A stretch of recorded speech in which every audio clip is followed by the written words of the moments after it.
Hello everyone, so basically একজন biker যে হয় তার রাইডিং যে গিয়ারগুলো হয়, specially helmet, riding jackets, knee guard, elbow guards, proper riding shoe, এই জিনিসগুলো কেন প্রয়োজন হয় সেটা আপনি একজন বাইকারকে যদি জিজ্ঞাসা করেন, রিয়েল বাইকার যারা স্পেশালি ট্যুর করে থাকে, তাহলে আপনি ব্যাপারটা বুঝতে পারবেন। দেখুন, on the way with bike যখন আপনার কোনো ইম্প্যাক্ট হয় বা কোনো অ্যাক্সিডেন্ট ফেস করেন আপনি, আপনার শরীরের কিছু ইম্পর্টেন্ট জায়গা আছে যেই জায়গাগুলোকে কিন্তু ওই সময় বেশি মানে ক্ষতি হয়। মানে স্পেশালি এই যে জায়গাগুলো হয়, দেন হেড যেটা আছে, নি যেটা আছে, এইগুলো কিন্তু ঘষে যায়। এই জন্য এই জায়গাগুলোকে সেভ করা ভীষণ প্রয়োজন আছে।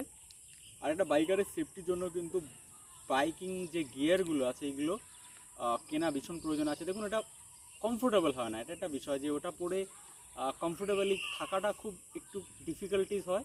বাট সেফটির দিক দিয়ে দেখলে পরে ওটা অবশ্যই আপনাকে কিন্তু বাইকের গিয়ার কেনা উচিত। আপনি যদি একটা সুপার বাইক বা যে কোনো বাইক আপনি ওন করছেন, বাইকের গিয়ার কেনাটা ভীষণ ভীষণ প্রয়োজন আমার মনে হয়। বাইকের গিয়ার মিন্স বাইকারের গিয়ার, যেটা আপনাকে প্রোটেক্ট করবে যদি ইন কেস কোনো অ্যাক্সিডেন্ট হয়। তো এটা মাথায় রাখবেন।